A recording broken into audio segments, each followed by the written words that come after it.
I never thought my best friend would betray me in the most unthinkable way. Even now, when I replay the moment in my mind, I can still hear her voice, calm and certain, claiming something that was never hers to take. It wasn't just a lie. It wasn't just a betrayal. It was a theft of the deepest kind, one that cut into my very soul. I should have seen it coming. The signs were there, hidden in her smiles, buried in her words, disguised as kindness, but I didn't. I let her in. I trusted her. And that trust became the weapon she used against me. There's a particular kind of silence that follows betrayal. It's not the silence of peace or even of shock, it's the silence of realization. When you understand that the person you thought would protect you has been plotting against you all along. I lived in that silence for weeks, drowning in it, unable to breathe. She wasn't just my friend. She was the person I leaned on when I felt weak. The one who promised she'd stand by me no matter what. And when I was at my most vulnerable, when I had something more precious than my own life to protect, she stepped forward with open arms. She offered help.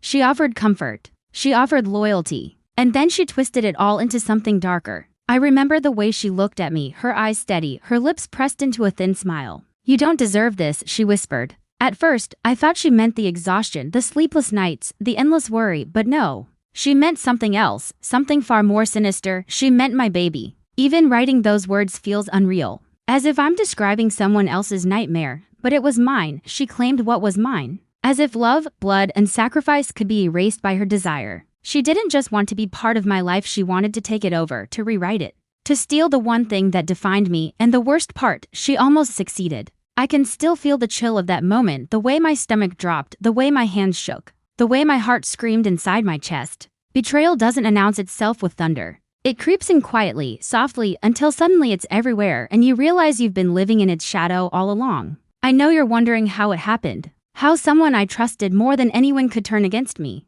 How she could look me in the eye and claim something that was never hers. How she could smile while tearing my world apart. I'll tell you.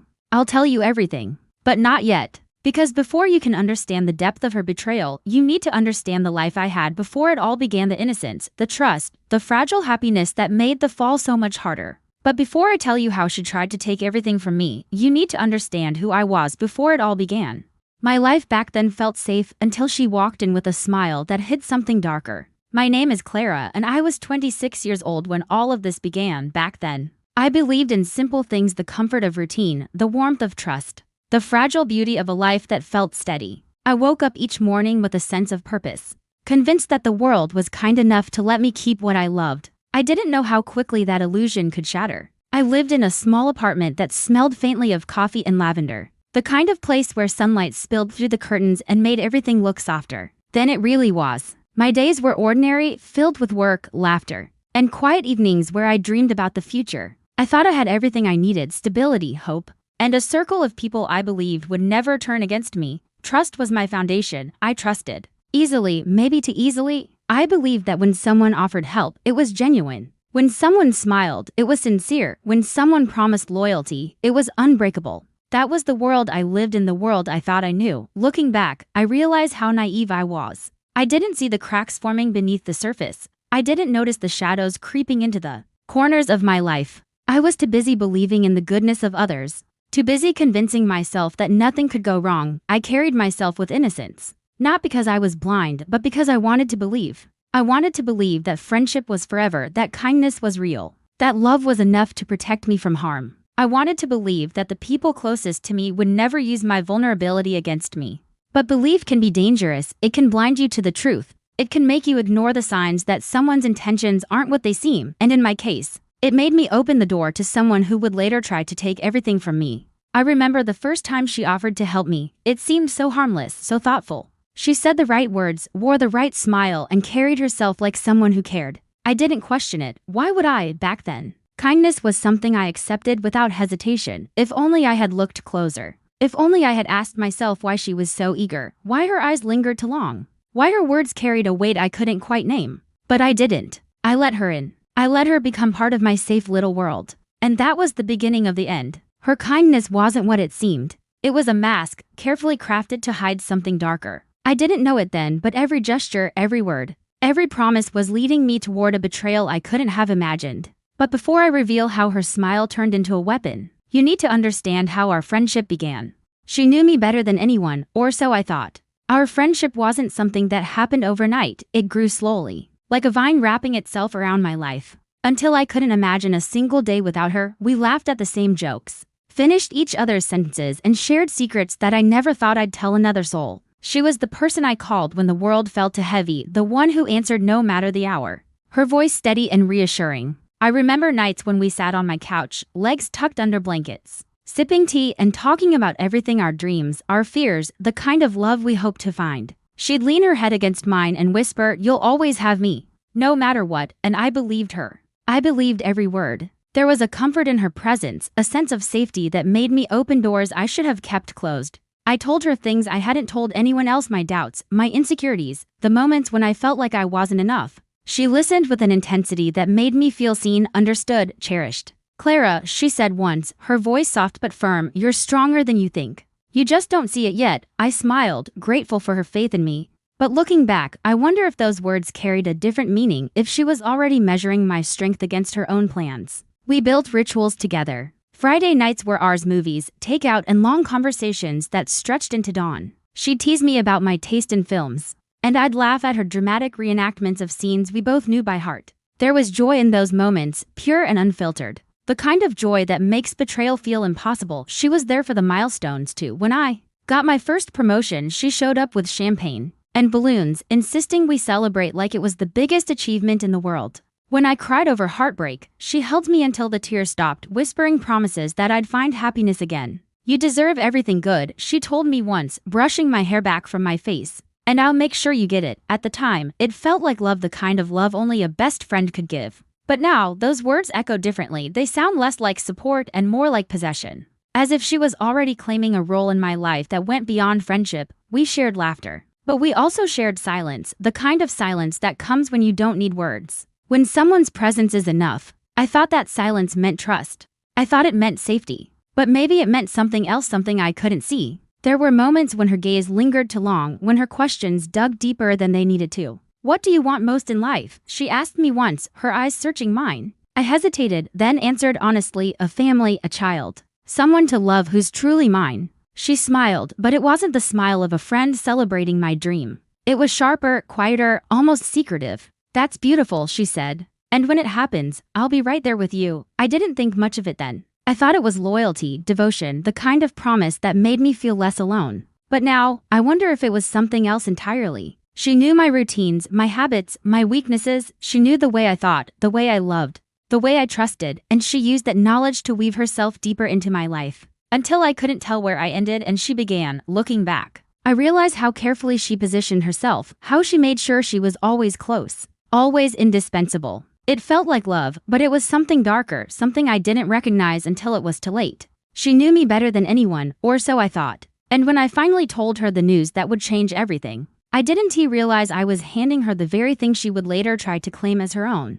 When I told her I was pregnant, her eyes lit up, but not in the way I expected. At first, I thought it was joy. That's what I wanted to believe, that she was happy for me, that she was celebrating the beginning of something precious in my life. But there was something else in her expression, something sharper, something I couldn't quite name. It wasn't just happiness. It was hunger. Pregnancy changed everything. My body felt like it belonged to someone else. My emotions swung between elation and fear, and every day carried the weight of uncertainty. I was vulnerable in ways I had never been before, and she was there, always there, stepping into the spaces where I felt weakest. She offered help before I even asked. "Don't worry," she said, her voice soothing, her hand resting lightly on mine. "I'll take care of you. You won't have to go through this alone," and I believed her. I let her become part of my journey, part of my fragile new world. She drove me to appointments, cooked meals when I was too tired to stand, and stayed up late talking me through the fears that kept me awake. She was indispensable. Woven into every moment of my pregnancy, there were nights when I cried quietly, overwhelmed by the enormity of what was happening. She was always there, holding me, whispering,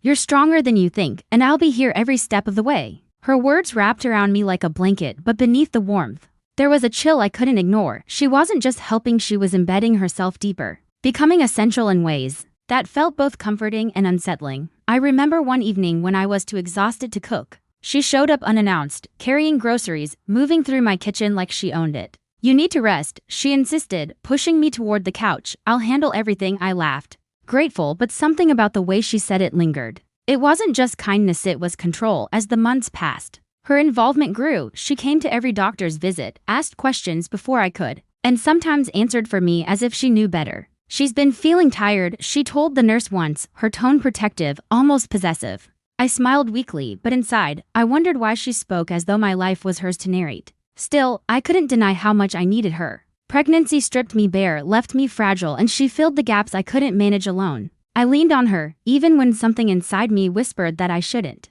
One night, as we sat together, she asked, "Do you ever worry you won't be enough for the baby?" Her question pierced me. I hesitated, then admitted softly, "Sometimes." She smiled, her eyes gleaming. "That's why I'm here. Between the two of us, your baby will have everything." I should have felt reassured. Instead, I felt a flicker of unease. Why did she say between the two of us? Why did it sound less like support and more like a claim? But I brushed it aside. I told myself I was imagining things, that pregnancy hormones were twisting her words. I told myself she was just being a good friend. And yet, the more I depended on her, the more I felt her presence tightening around me like a rope I hadn't noticed until it was too late. She knew my cravings, my moods, my fears. She knew when I needed silence and when I needed comfort. She knew me so well it was as if she was rehearsing for something bigger. Something I hadn't yet understood. I didn't see it then. But her kindness was crossing boundaries. She wasn't just helping me, she was positioning herself. Slowly, carefully, as if preparing to step into a role that wasn't hers. And when the day finally came, when my baby arrived,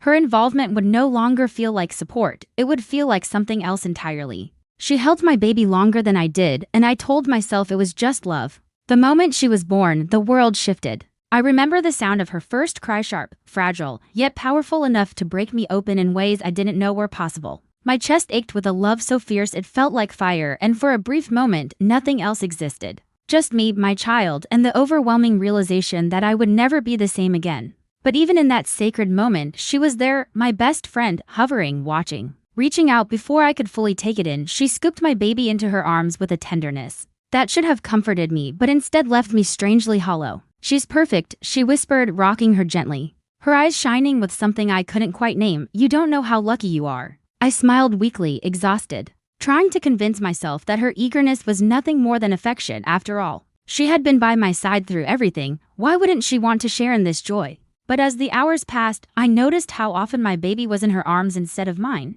She moved with confidence, as if she had rehearsed this role, as if she had been waiting for it. She changed diapers before I could, soothed cries before I had the chance, and sometimes even answered questions from the nurses as though she were the mother. "You should rest," she told me firmly, placing the baby against her shoulder. "I'll take care of her." I wanted to argue, to insist that I didn't need rest, that I needed my child. But my body was weak, my emotions raw, and her insistence felt like protection. So I let her. I told myself it was love. Days blurred together, filled with sleepless nights and endless feedings. She was always there, moving through my home like it belonged to her, holding the baby with a possessiveness that grew harder to ignore. "She likes me," she said once, smiling as the baby quieted in her arms. "See? She feels safe with me." I forced a laugh, but inside, something twisted. Why did she sound so certain? Why did she speak as though my child belonged to her? There were moments when I reached out, only to find her already cradling the baby, humming softly, her eyes closed in a kind of bliss. "You should sleep," she'd say, brushing me off gently. "She needs me right now," and I believed her, even as unease crept deeper into my chest. One afternoon, I walked into the nursery and found her sitting in the rocking chair, the baby nestled against her. She looked up at me, her expression calm, almost serene. "She feels like mine," she said quietly, almost to herself. The words froze me. I laughed nervously, trying to dismiss them, but they lingered in the air like smoke. "She's yours, of course," she added quickly, smiling. "I just mean, I love her so much." But the way she said it, the way her arms tightened around my child, made me wonder if love was the only thing she meant. Her presence became constant, overwhelming. She was there in the mornings, the evenings, the nights. She knew the baby's rhythms, her cries, her needs, sometimes better than I did. And while part of me was grateful, another part felt displaced, as though I was watching my role being rewritten before my eyes. "You're lucky I'm here," she told me once, her tone firm. "You couldn't do this alone." I wanted to protest, to remind her that I was the mother, that this was my child, my responsibility, my love. But exhaustion silenced me, and her words sank deeper than I wanted to admit. She held my baby longer than I did, and I told myself it was just love. But love doesn't usually come with possession. Love doesn't usually sound like ownership. And as the days turned into weeks, I began to see it more clearly, the way her eyes lingered, the way her words carried weight, the way her presence grew heavier. It wasn't just love, it was something else, something darker. Her obsession was growing. And I couldn't ignore it forever. But before I tell you how her words turned into a claim, you need to see how the shadows of her devotion became the storm that nearly consumed us both. Her words froze me. You don't deserve her. She's mine. I remember the moment vividly, as if the air itself thickened and refused to move. My baby was nestled in her arms, her tiny fingers curled against the fabric of my friend's shirt, and for a second, I thought I had misheard. Surely, she couldn't mean what she said. Surely, those words were just a slip, a joke, something harmless. But the way she looked at me, steady, unflinching, almost defiant, told me otherwise. I felt my stomach drop, a cold wave rushing through me. "What did you just say?" I whispered, my voice trembling. She smiled faintly, rocking the baby as though nothing was wrong. "You don't deserve her. She's mine." The room tilted. My heart pounded so hard I thought it might break through my chest. Rage and disbelief collided inside me, leaving me speechless.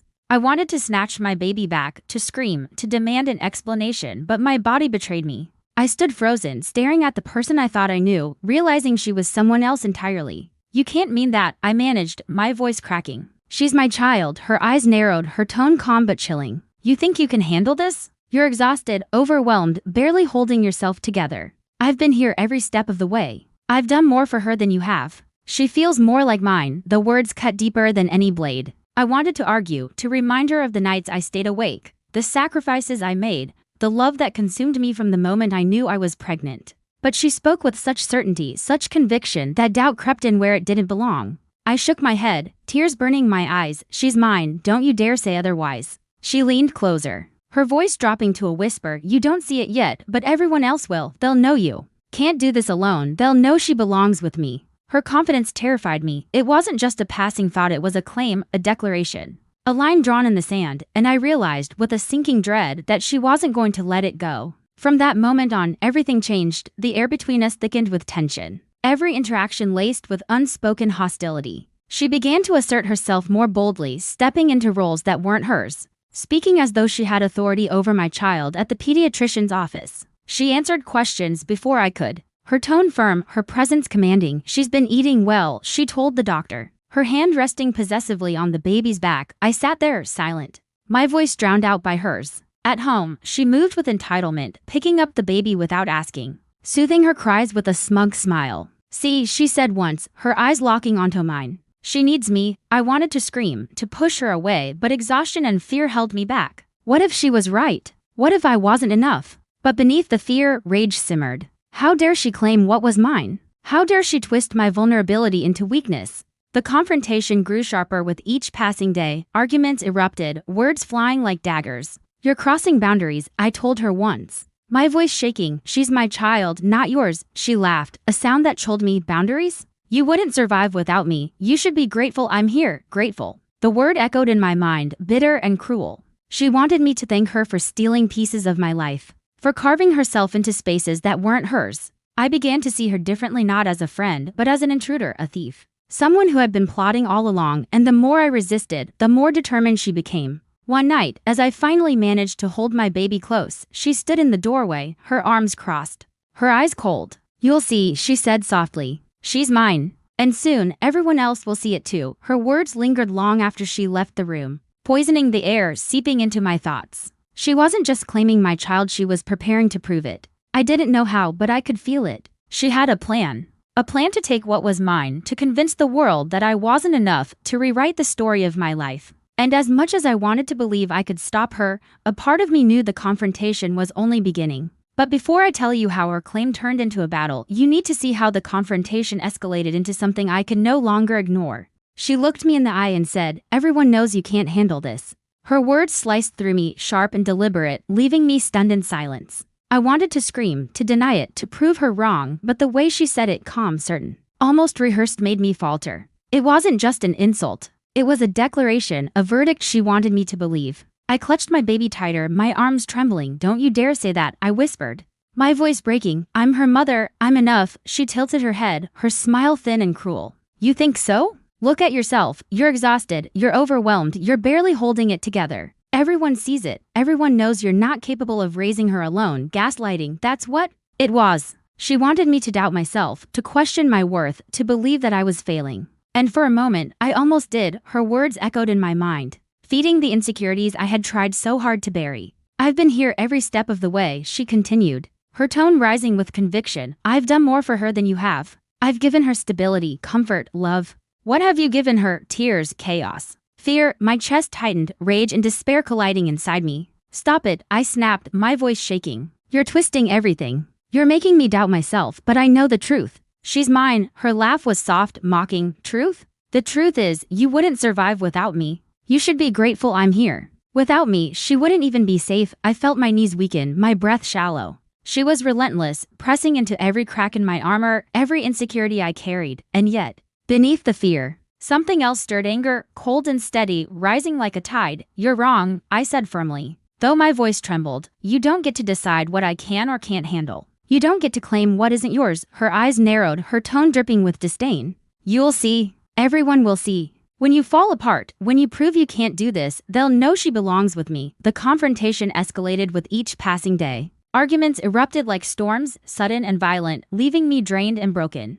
She accused, I defended. She manipulated, I resisted. But no matter how hard I fought, she always found a way to twist the narrative, to make me question myself. You're selfish, she spat once, her voice sharp. You don't care about her the way I do. You're too focused on yourself, too weak to give her what she needs. I shook my head, tears streaming down my face. That's not true. I love her more than anything. I would give my life for her. She leaned closer, her eyes cold. Then prove it. Prove you're strong enough. Because right now, all I see is someone who's failing. Her words haunted me, echoing in the quiet moments when I was alone. Was I failing? Was I weak? Was I truly incapable of giving my child the life she deserved? But deep down, I knew the truth. I wasn't failing. I wasn't weak. I was being attacked, manipulated, gaslight by someone who wanted to steal what was mine. And that realization lit a fire inside me. I began to see her differently, not as a friend, not even as an enemy, but as a threat. A threat to my child, to my life, to everything I held dear. And threats had to be dealt with. The arguments grew sharper, more dangerous. She pushed harder, I pushed back. She tried to break me, but instead, she revealed her own obsession, her own desperation. One night, after another heated exchange, she stood in the doorway, her arms crossed, her voice low and menacing. You'll see. I'll prove it. I'll prove she's mine. Her words lingered long after she left, poisoning the air, seeping into my thoughts. She had a plan. I didn't know what it was, but I could feel it. She was preparing to take action, to make her claim undeniable. And that's when something inside me shifted. I stopped crying. I stopped doubting. I stopped letting her words control me. Instead, I began to think, to plan, to plot. She thought she was breaking me, but she was wrong. She was awakening something darker, something stronger. She was teaching me how to fight back. I didn't tell her. I didn't show her. I let her believe she was winning, let her think I was crumbling under the weight of her manipulation. But inside, I was building something she couldn't see, a plan, a secret, a resolve that would turn the tables. She looked me in the eye and said, everyone knows you can't handle this, but soon, she would learn the truth. She would learn that I wasn't just capable, I was dangerous when pushed too far. And while she plotted her claim, I was plotting something else entirely. But before I reveal how I turned her words into my weapon, you need to see how my resolve hardened into revenge. I stopped crying that night. Instead, I started planning her words, her claims. Her manipulations, they had carved into me like knives, but instead of leaving me broken, they hardened me. I realized that tears were useless against someone who thrived on my weakness. What she wanted was control. What she expected was surrender. What she would never see coming was the quiet, deliberate resolve that began to take shape inside me. Bitterness replaced grief. Restraint replaced rage. I stopped reacting to her provocations. Stopped arguing when she tried to gaslight me. Stopped showing her the cracks she was so desperate to widen. Instead, I smiled. I let her believe she was winning. I let her think I was crumbling. And all the while, I was building something she couldn't see. I began to gather evidence. Every word she spoke, every claim she made, every moment she overstepped, I documented it. I kept a journal, writing down her exact phrases, the times she tried to assert ownership, the instances where she acted as though my child belonged to her. I recorded conversations when I could, subtle enough that she never noticed. I saved text messages,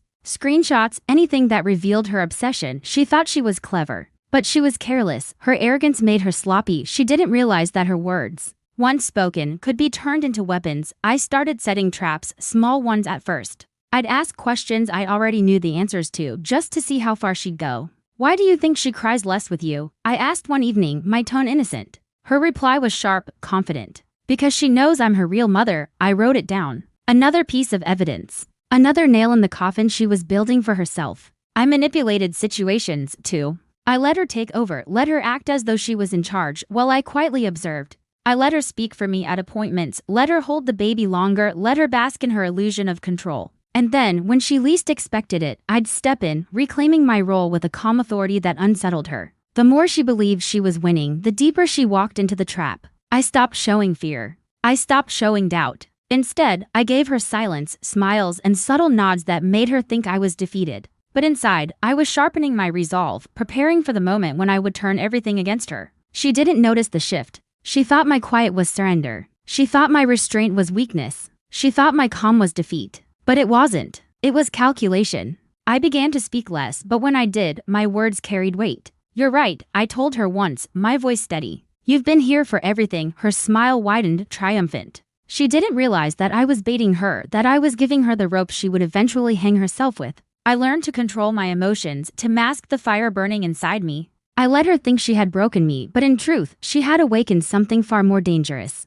Every betrayal she committed, every claim she made, every manipulation she attempted, it all became part of my plan. I wasn't just surviving anymore, I was preparing, and the best part? She didn't see it. She didn't suspect it. She thought she was winning, thought she was closer than ever to taking what was mine. But she was wrong. I stopped crying that night. Instead, I started planning. And soon, she would learn that the quiet woman she thought she had defeated was building a storm she couldn't escape. She wouldn't see it coming. Not until it was too late. But before I tell you how I executed my plan, you need to see how the tables finally turned.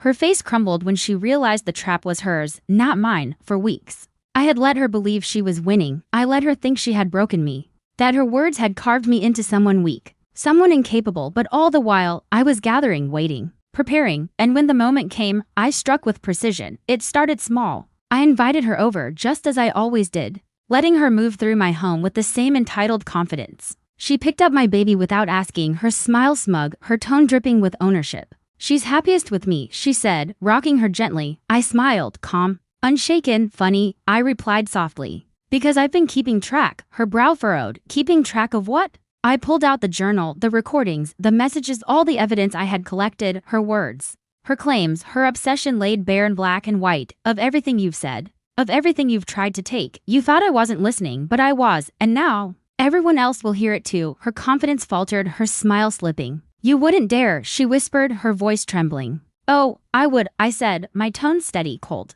"Because this isn't just about me anymore. It's about her. And I won't let you steal what's mine." I had already shared pieces of the evidence with people who mattered, family, doctors, even neighbors who had seen her overstep. I made sure the narrative was clear. She wasn't a savior, she was a threat. And when confronted, she couldn't hide behind her lies. The humiliation was swift. At the next appointment, when she tried to speak for me, I interrupted, my voice firm. "No, you don't speak for us. You're not her mother, you never were." The doctor glanced between us, confusion flickering. But I handed over the evidence, her words recorded, her claims documented. The truth was undeniable. Her face crumbled when she realized the trap was hers, not mine. She tried to argue, tried to twist the story, but the more she spoke, the more tangled she became. "She needs me," she insisted, her voice rising. "She's mine." The room fell silent, her desperation hung heavy, exposing her obsession for what it truly was. No one believed her anymore. No one saw her as the loyal friend she pretended to be. They saw her as unstable, possessive,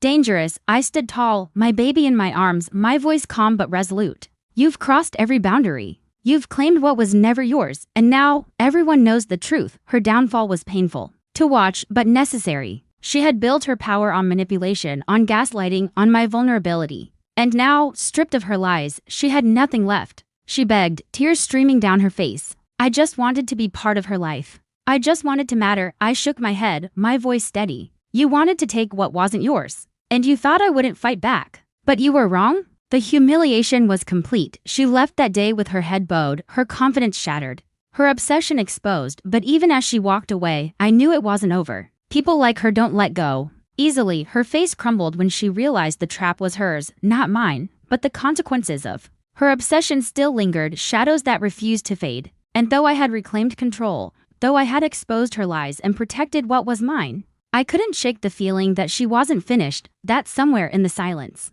she was still plotting, still waiting, still desperate to prove her claim. But before I tell you how I faced the aftermath of her downfall, you need to see how the weight of revenge left me with questions I couldn't escape. So tell me, was I wrong, or was I finally free? The storm had passed. Or at least that's what I told myself. She was gone, her claims shattered, her obsession exposed for what it truly was. I had reclaimed my place, my child, my life, but victory doesn't always feel like triumph. Sometimes it feels like silence, heavy and unyielding, pressing against your chest until you wonder if you've truly won it all. Revenge gave me back control, but it also took something from me. I can't deny the satisfaction of watching her face crumble, of seeing her lies unravel, of knowing she could no longer twist my weakness into power. Yet beneath that satisfaction lies a shadow, a question I can't escape. What did it cost me? I became someone different, cold, calculated, patient in ways I never thought I could be. I stopped being the woman who trusted too easily, who believed in kindness without question. I became someone who could set traps, who could manipulate, who could fight fire with fire. And though it saved me, it also changed me. Sometimes, when I hold my child close, I wonder if she'll ever sense the darkness that lingered in me during those months. I wonder if she'll grow up knowing that her mother fought not just for her but against the parts of herself that wanted to break. And then there's the silence of her absence. She doesn't call anymore, doesn't show up at my door, doesn't hover in the corners of my life. But silence isn't always peace. Sometimes silence is waiting, sometimes silence is plotting, sometimes silence is the calm before another storm. I don't know if she's truly gone. I don't know if her obsession has burned out or if it's smoldering somewhere, waiting for the chance to ignite again. And that uncertainty keeps me awake at night, listening for footsteps that may never come. So tell me, was I wrong, or was I finally free? Was revenge the only way to protect what was mine? Or did I let her drag me into a darkness I'll never escape? I want to believe I did what I had to do. I want to believe that exposing her was justice, that reclaiming control was strength, but sometimes I wonder if I became too much like her, calculating, manipulative, relentless. And that's why I'm asking you. You've heard my story. You've seen the betrayal, the claim, the confrontation, the revenge. You've seen how far I was pushed, how much I endured, how deeply I fought back. So tell me, was I wrong, or was I finally free? Because the truth is, I don't know. And maybe I never will. But before you decide, remember this: revenge doesn't end with victory. It lingers, it haunts, it whispers in the quiet moments when you least expect it. And sometimes the consequences of revenge are harder to escape than the betrayal itself. So tell me, was I wrong, or was I finally free?